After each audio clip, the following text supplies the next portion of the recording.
चलो देखिए, चाहे आईएएस हो या पीसीएस हो, इसमें सामान्य अध्ययन के बारे में हमें चर्चा करना है, जिसको आप जीएस का। और अभी हम सिर्फ इसके प्रारंभिकी परीक्षा पर बात करेंगे, अर्थात पीटी। ठीक है। और इसमें हमारा विषय भारतीय इतिहास की जो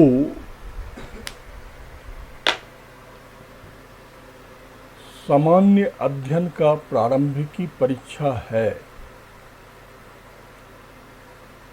IAS, UP PCS, Bihar, MP, Rajasthan, Chhattisgarh, Haryana, जो हिंदी भाषी प्रदेश है उसका पीसीएस, और संघ लोक सेवा आयोग यूपीएससी अर्थात आईएएस के परीक्षा में आप जान रहे हैं 2 पेपर होता है। पेपर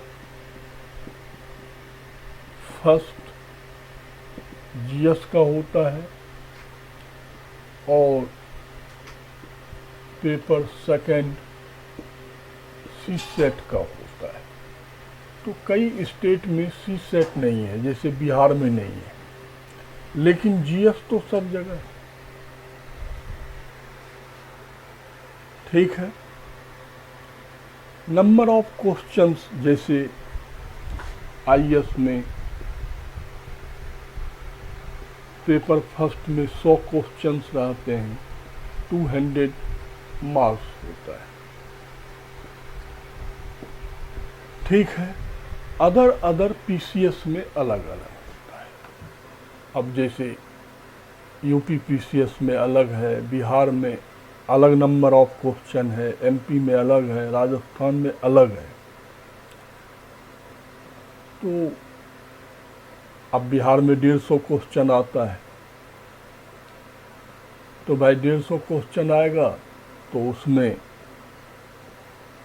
विषयगत क्वेश्चंस की संख्याएं बढ़ जाएगी, नंबर ऑफ क्वेश्चंस टोटल कम होंगे, तो स्वाभाविक है कि आपका नंबर ऑफ क्वेश्चंस भी घट जाए। अब इस पेपर फर्स्ट में कई विषयों का समावेश होता है, जैसे मोटे तौर पे भारतीय इतिहास, भारतीय राज व्यवस्था, भारतीय अर्थव्यवस्था, विज्ञान तकनीकी, भूगोल और समसामयिकी। तो 6-7 विषयों का क्या होता है, ये समावेश होकर जीएस बनता है। तो उसमें इतिहास की भूमिका क्या है? तो देखो,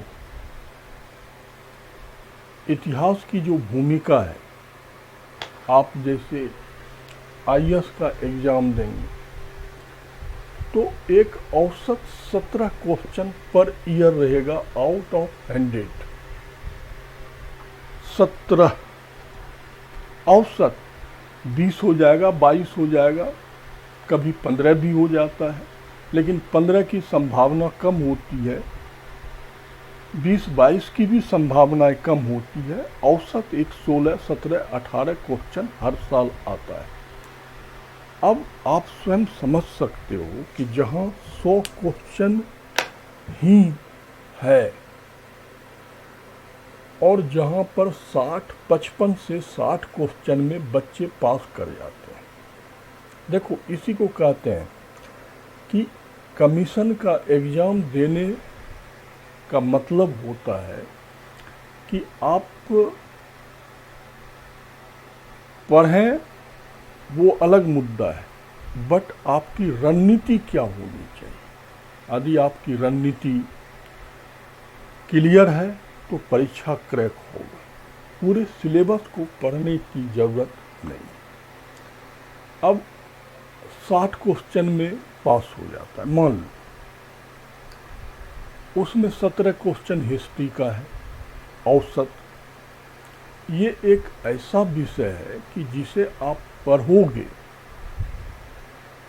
तो निश्चित तौर पर 17 में 12-13 क्वेश्चन आपसे बनेगा। देखिए, 2-4-5 क्वेश्चन तो ऐसा होगा जो असंभव रहता है, तो वो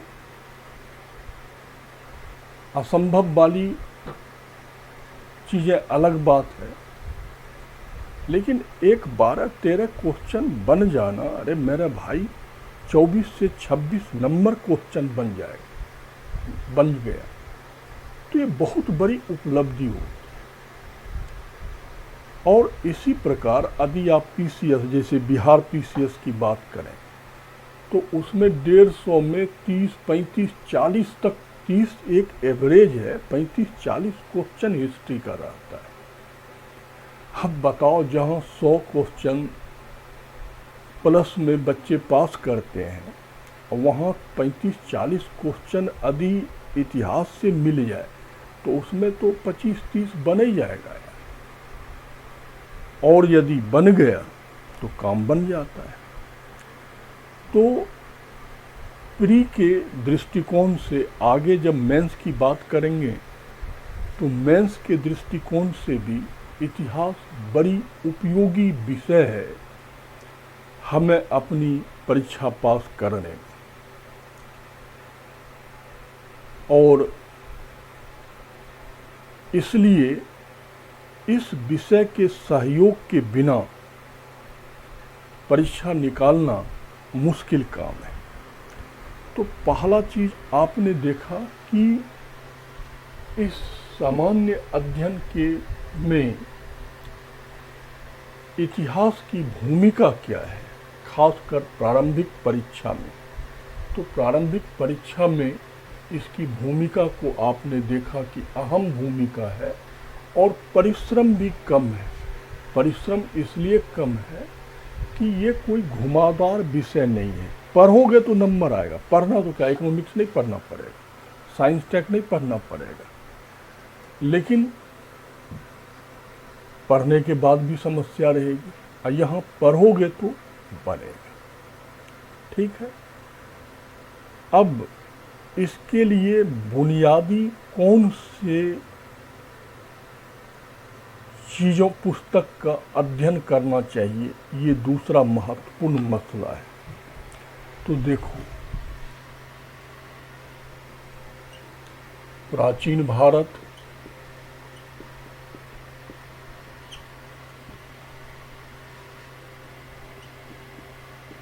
रामशरण शर्मा, मध्यकालीन भारत,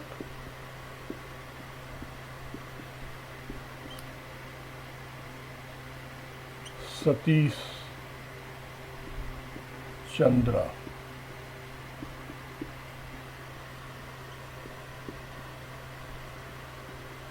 आधुनिक भारत,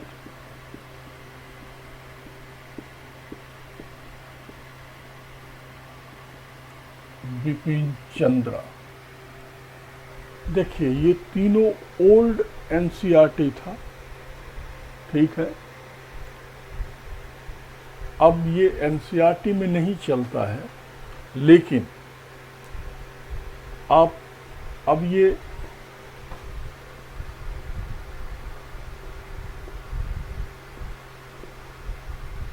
ओरिएंटल पब्लिकेशन से आता है, वहाँ से आपको मिल जाएगा। ये आपकी बुनियादी पुस्तक। और एक चौथा, कला और संस्कृति ये NIOS से ले लीजिए,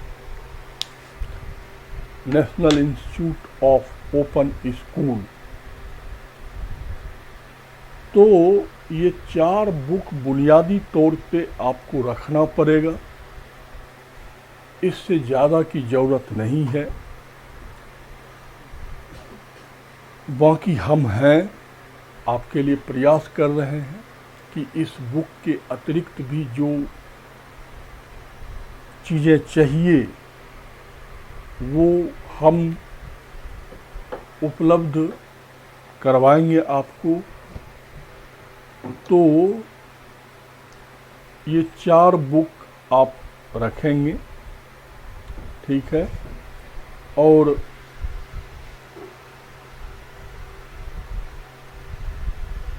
ये तीनों ओल्ड एनसीईआरटी थी, वर्तमान की भी एनसीईआरटी को आप लेके पढ़ सकते हैं, वो आपकी इच्छा पर निर्भर है। तो ये दूसरा चीज़ है कि हमें किन किन पुस्तकों की आवश्यकता है।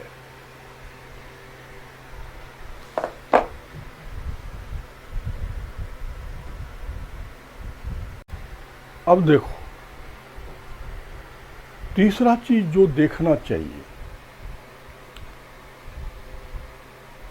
कि आपके सिलेबस में भारतीय इतिहास है, क्या है, और इसके कितने खंड हैं। 3 खंड हैं, प्राचीन, मध्यकाल और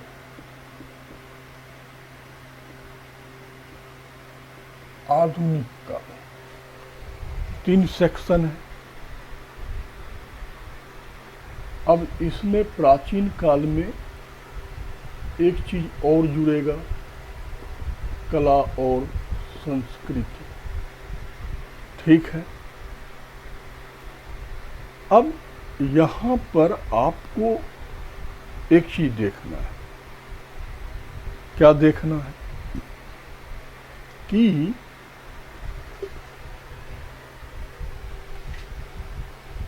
जो नंबर ऑफ क्वेश्चंस है वो किस सेक्शन से ज़्यादा आता है। जैसे मान लो आईएएस को ही आधार बना लो, टोटल 17 क्वेश्चन है, तो 7 क्वेश्चन यहाँ से, 0 से 2 एक क्वेश्चन यहाँ से, और 10 से 12 क्वेश्चन आधुनिक काल से।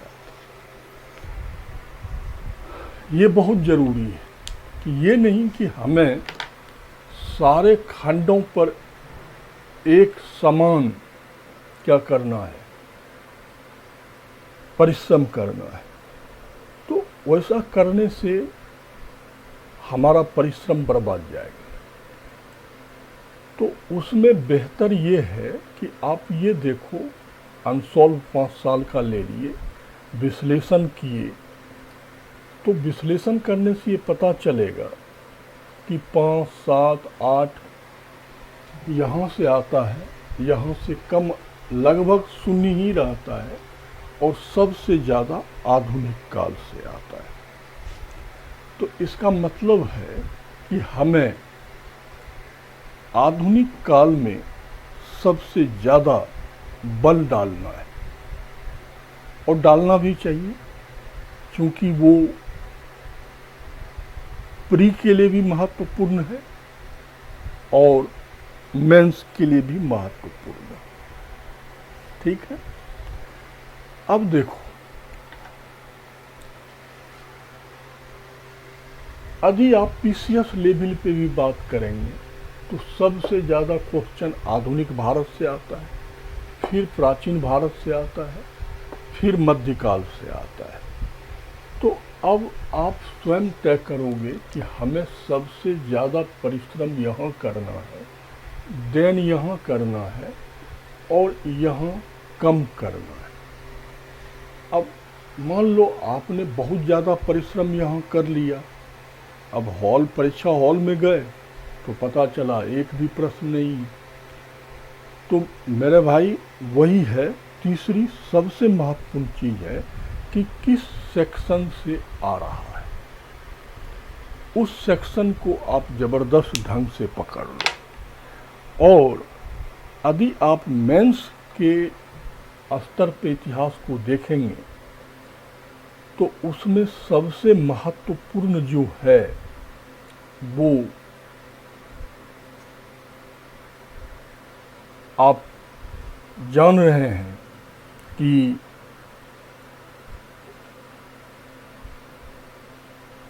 मॉडर्न इंडिया और आर्ट एंड कल्चर है सबसे ज़्यादा। आईएएस में और यूपी पीसीएस में ये दो महत्वपूर्ण है। और बिहार देने जाओगे तो वहाँ टोटल जो 3 क्वेश्चन लिखना है सब मॉडर्न इंडिया से लिखना है। तो प्री में जितना तथ्यात्मक रूप से आप मजबूत हो जाओगे उतना ही मेंस के लिए भी ये रुचिकर हो जाएगा। इसलिए आधुनिक भारत को जितनी बार ज़्यादा से ज़्यादा पढ़िए वो बेहतर होगा।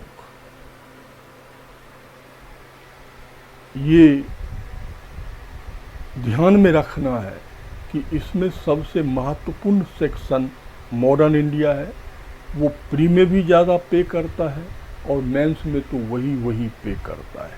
ठीक है, लेकिन पढ़ना सबको है, ये 7 क्वेश्चन कम थोड़े ही है। चलो ऑफ आईएएस में 1-2 आता है, पीसीएस में 5-10 मध्यकाल से भी आता है। तो जहाँ आधे आधे नंबर की लड़ाई है वहाँ मेरे भाई 5-7 क्वेश्चन बहुत बड़ी होती है, लेकिन बल इस पर डालना है। अब चौथी चीज देखो कि हमें उस सिलेबस को क्या करना है, एक प्रकार से अपने अंदर लाना है कि जिस पर हमें पढ़ना है। अब देखो प्राचीन भारत की पूरी सिलेबस देखोगे तो प्राण अटक जाएगा। ठीक है, तो बेहतर है सभ्यता, धर्म और राजनीतिक इतिहास, ये 3 हिस्से में हम एंशिएंट हिस्ट्री को बांट देंगे। इसी के अंदर हम कला और संस्कृति के हिस्से को भी समाहित करेंगे। देखो सभ्यता में आपको सिंधु सभ्यता और वैदिक सभ्यता, धर्म में बौद्ध धर्म, जैन धर्म, राजनीति में मौर्य, मौर्योत्तर, गुप्त एंड गुप्तोत्तर, ये वाला हिस्सा। ये देखो इतना टॉपिक पढ़ना है। ठीक है, इसलिए मैं बारंबार कहता हूं कि सिलेबस को बड़ा करके मत आंकिए, सिलेक्टेड टॉपिक को सामने लाइए। अब इतने में आपका आर्ट एंड कल्चर जो कला और संस्कृति का हिस्सा है वो भी इसमें समाहित हो जाएगा। अब ये सब ऑलरेडी अपने आप आर्ट एंड कल्चर है। अब मौर्य, मौर्योत्तर, गुप्त और गुप्तोत्तर काल का जब आप राजनीतिक इतिहास पढ़ेंगे तो उसे हल्का करके उस काल का जो क्या है, स्थापत्य कला, चित्रकला, नृत्य कला, संगीत, सिक्का, अभिलेख, इन सब चीज़ों का हम अध्ययन करते चले जाएंगे विस्तार में। तो उससे क्या हो जाएगा कि हमारा प्राचीन भारत भी क्लियर हो जाएगा और हमारा आर्ट एंड कल्चर भी क्या हो जाएगा, समृद्ध हो जाएगा। तो ये प्राचीन भारत का सेलेक्टिव सिलेबस है। पढ़ने का तो आप पूरी जिंदगी प्राचीन भारत में खपा दीजिए तो वो कम है, लेकिन हमें ये ध्यान रखना है कि हमें कोई विशेषज्ञ नहीं बनना है, हमें अपनी परीक्षा को पास करना है। अब दूसरा हिस्सा और मध्यकाल।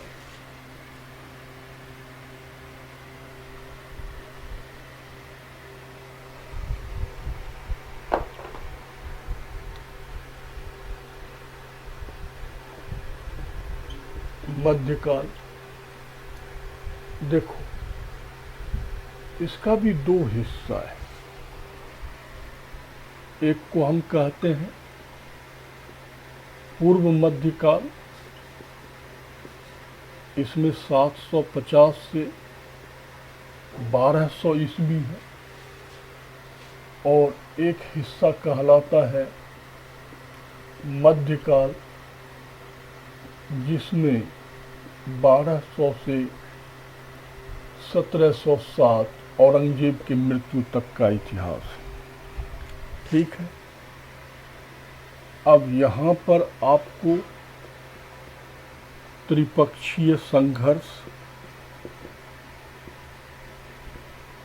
दूसरा दक्षिण भारत,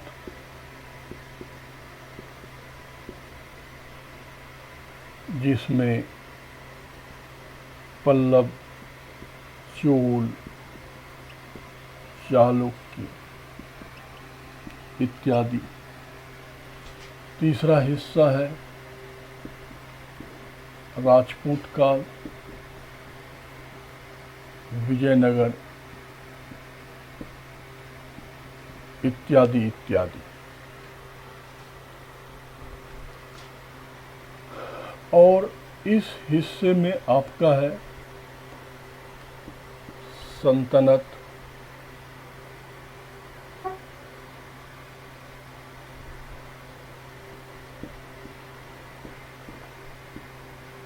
मुगल, मराठा। ठीक है, अब देख लो, ये परीक्षा के लिए भी बहुत महत्वपूर्ण तो है नहीं, चाहे प्री हो चाहे मेंस। ये आप अच्छे तरीके से जान रहे हैं, समझ रहे हैं, लेकिन पढ़ना तो पड़ेगा।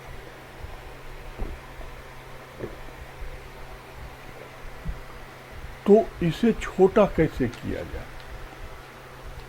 तो देखो, ये वाला जो हिस्सा है, इससे हमेशा कला से ही क्या होगा, क्वेश्चन आया है हमेशा।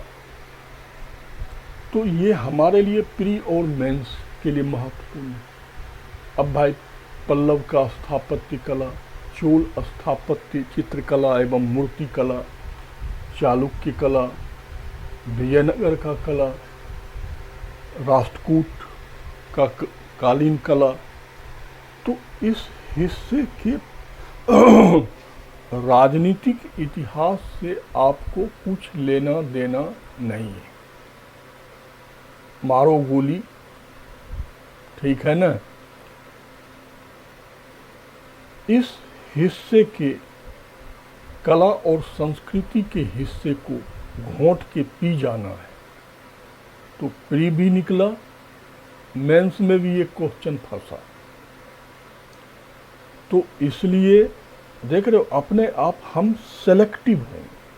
हाँ, अब किसी को खुद खुशी करने का मन ही है तो भाई पुस्तक लेके पढ़ते रहिए। राष्ट्रकूट वंश में कितना शासक हुआ, गुर्जर प्रतिहार वंश में कितना शासक हुआ, पाल वंश में कितना शासक हुआ, वो आपकी मर्जी है, जिंदगी खपा दीजिए। और हिंदी मीडियम की यही समस्या है, सर जी रिजल्ट नहीं आया, कहाँ से आएगा? तुमको कह रहे हैं कि सेलेक्टिव होके पढ़ो, तो नहीं, हम पूरा इतिहास पढ़ें, तो पढ़ो इतिहास। तो सबसे पहला चीज जो है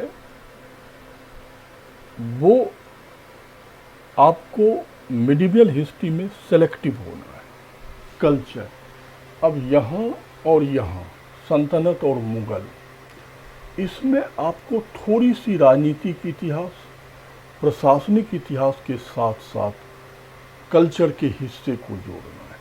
क्योंकि ये हमारा सेंट्रल पावर है, तो सेंट्रल पावर होने के कारण यहाँ के राजनीतिक इतिहास की जानकारी हमें होनी चाहिए, और उसके बाद उसमें प्रशासनिक और कल्चर के हिस्से को जोड़ दीजिए, तो आपका मध्यकाल कंप्लीट हो जाएगा। यदि मान लो 2, 4, 5 क्वेश्चन आ गया तो आप उसका सामना कर सकते हो, आपको उससे किसी प्रकार का भी दिक्कत नहीं हो। ठीक है, अब देखो तीसरा,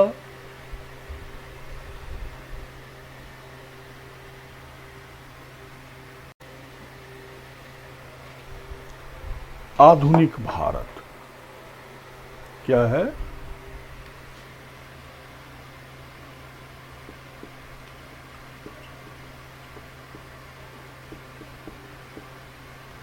इसका भी 2 हिस्सा है बेटा।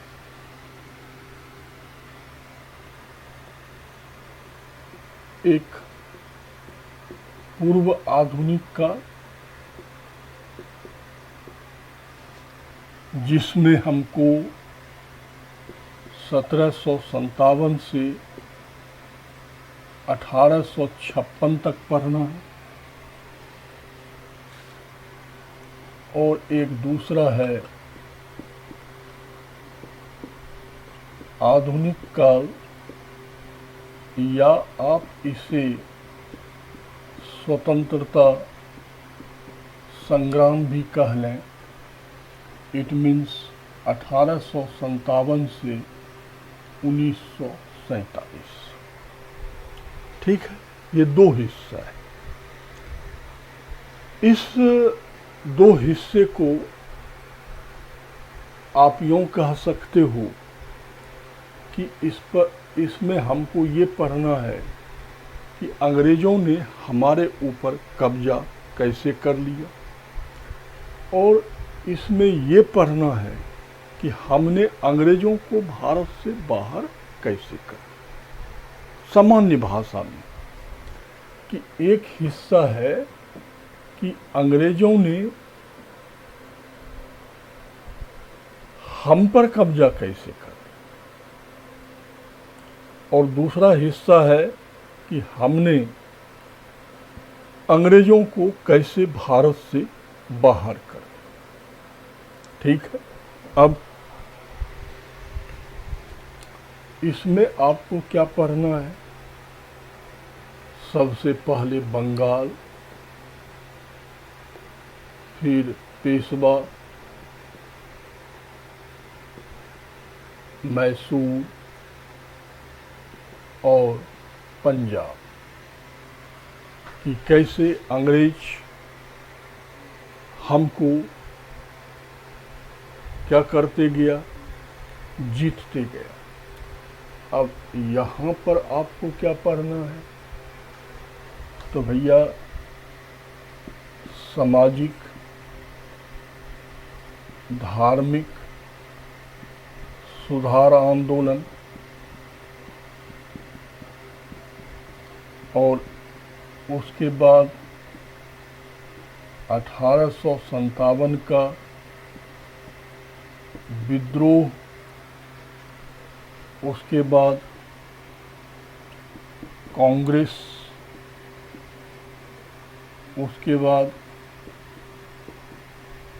राष्ट्रवाद, राष्ट्रवाद में उदारवाद, उग्रवाद, क्रांतिकारी और गांधीवाद।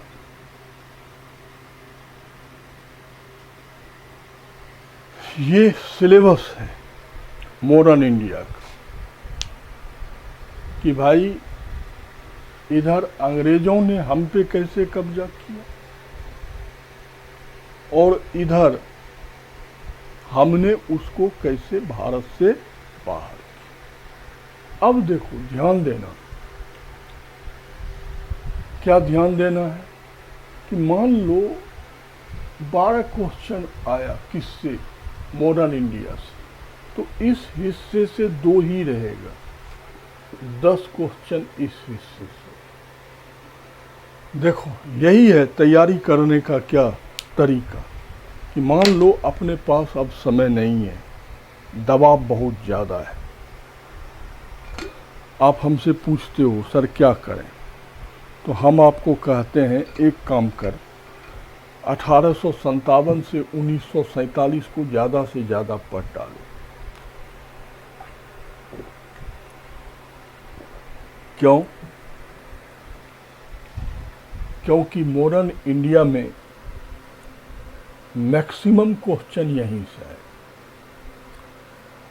मतलब इस 90 साल के इतिहास में लगभग इतिहास का 60% क्वेश्चन आता है, बाकी पूरे इतिहास 40% में। तो भाई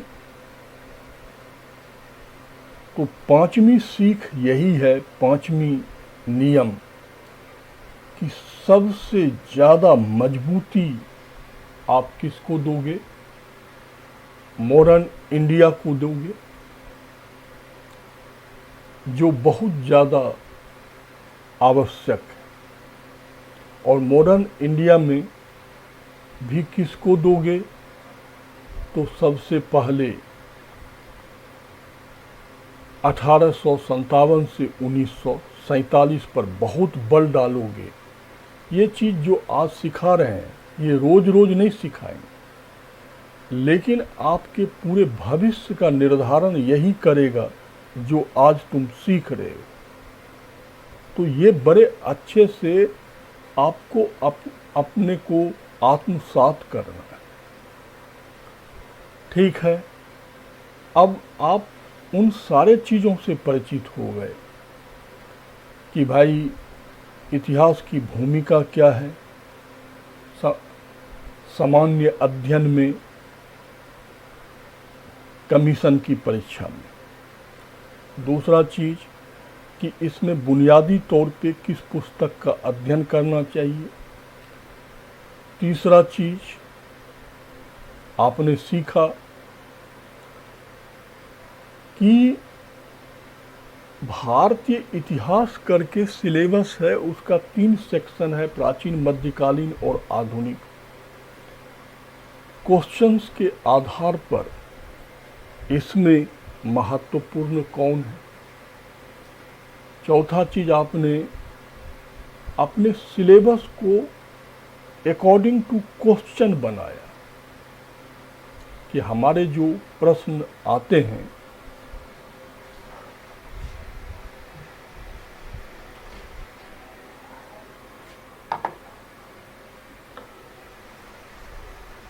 उसमें सिलेबस की क्या भूमिका रही है, उसकी सिलेबस क्या है और उस सिलेबस में से क्वेश्चन ज़्यादा किस में आता है। और 5वां चीज़ आपने अपने सिलेबस को इनलार्ज करके देखा। ठीक है, तो और ये चीज़ें आपको दिमाग में रखना है। और छठी चीज़ क्या करना है, जब भी आप मुझे पढ़ोगे तो जो टॉपिक मैं पढ़ाऊंगा पहले उसे एनसीईआरटी मतलब जो पुरानी वाली है उस टॉपिक को एक बार पढ़ लो, फिर इस सीडी को सुनना, तब आपको बहुत फायदा होगा, कवर हो जाएगा। ठीक है, फिर उसके बाद क्या करना, अनसॉल्व निकाल लेना यूपीएससी का, यूपी का, बिहार का, एमपी का, राजस्थान का, और निकाल कर ये देखना कि उस टॉपिक में से कौन कौन से प्रश्न आए हैं पिछले 10 सालों में, उसे बना डालना। जो ना बने हमसे पूछ लेना, क्योंकि जब तक आप अनसॉल्व से क्वेश्चन सॉल्व नहीं करोगे तब तक पीरी निकलने वाला नहीं है। सबसे महत्वपूर्ण है आप पढ़ें और उस टॉपिक से संबंधित प्रश्नों को खोज खोज कर हल करें। ठीक है, तभी काम बनेगा। अब स्वाभाविक है कि इतने विश्लेषण के बाद तो ये समझ ही गए होंगे कि हमें मॉडर्न इंडिया सबसे पहले पढ़ना चाहिए और हमें भी मॉडर्न इंडिया सबसे पहले पढ़ाना चाहिए। ठीक है, तो हम लोग आधुनिक भारत शुरू करेंगे, बंगाल से शुरू करेंगे और आज़ादी तक जाएंगे। 200 वर्षों का इतिहास हम लोगों को पढ़ना है। अब देखो, जब भी मॉडर्न इंडिया पढ़ोगे या कोई भी इतिहास पढ़ोगे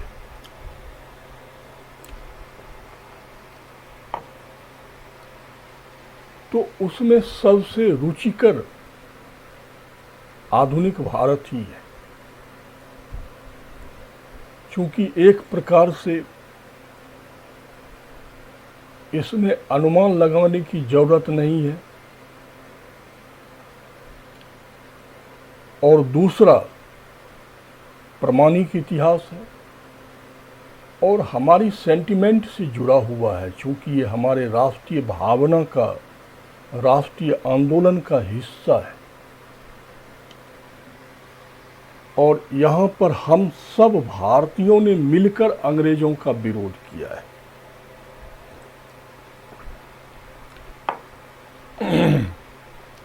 तो देखो, इतिहास के किसी भी चीज़ों को पढ़ने के लिए 2 चीज़ हमेशा याद रखना, तथ्य और अवधारणा।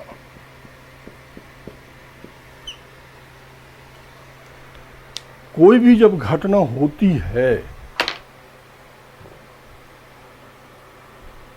तो ये ध्यान रखना चाहिए कि उस घटना के होने के पीछे कोई कारण होता है।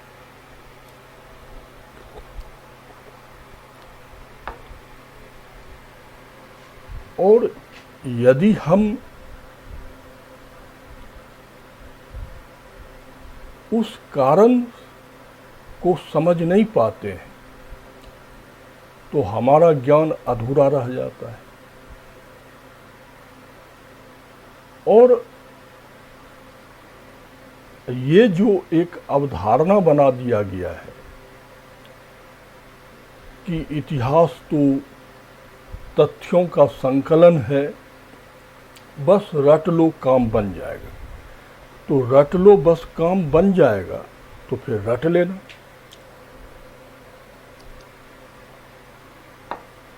ये गलत अवधारणा है। देखिए, जब आप किसी अवधारणा को समझते हुए तथ्य के करीब जाएंगे या उस तथ्य को उठाकर उसके घटित होने के कारणों को समझेंगे तो तथ्य भी याद होगा, अवधारणा भी होगी। तो इसलिए आप हमेशा हमारे पास शिकायत लेकर आते हैं कि सर यूपीएससी का जो विकल्प होता है ना, तो 2 तो समझ में आ जाता है, 2 नहीं समझ में आता है। तो 2 जो फैक्ट होता है वो आपके समझ में आ जाता है, 2 जो कॉन्सेप्ट होता है वो आपके समझ में नहीं आता।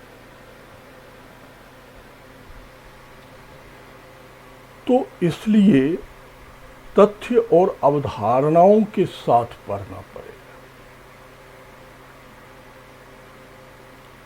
क्योंकि जब तक तथ्य और अवधारणा को आप साथ लेके नहीं चलोगे,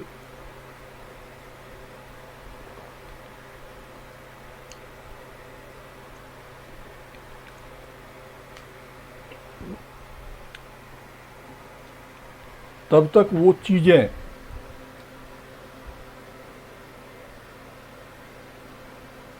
आपके समझ से परे रह जाएगी।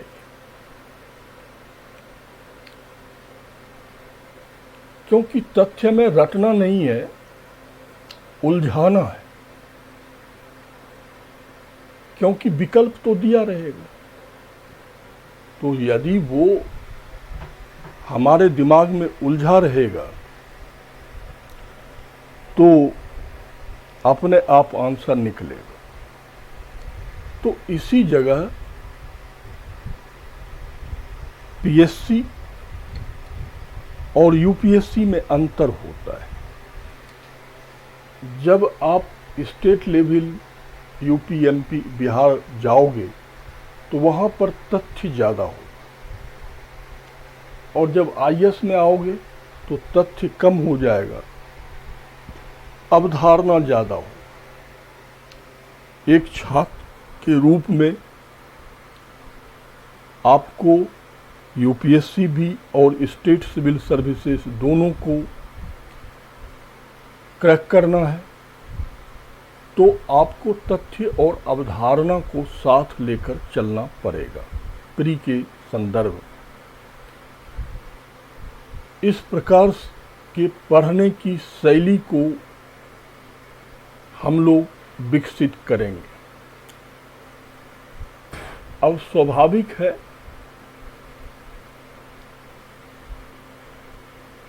कि 1757 में अंग्रेज भारत में एक राजनीतिक सत्ता बनती है बंगाल विजय के उपरांत।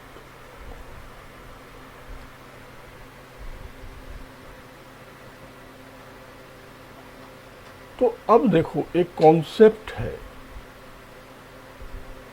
कि भारत में तो वो 1600 ईस्वी से व्यापार कर रही थी,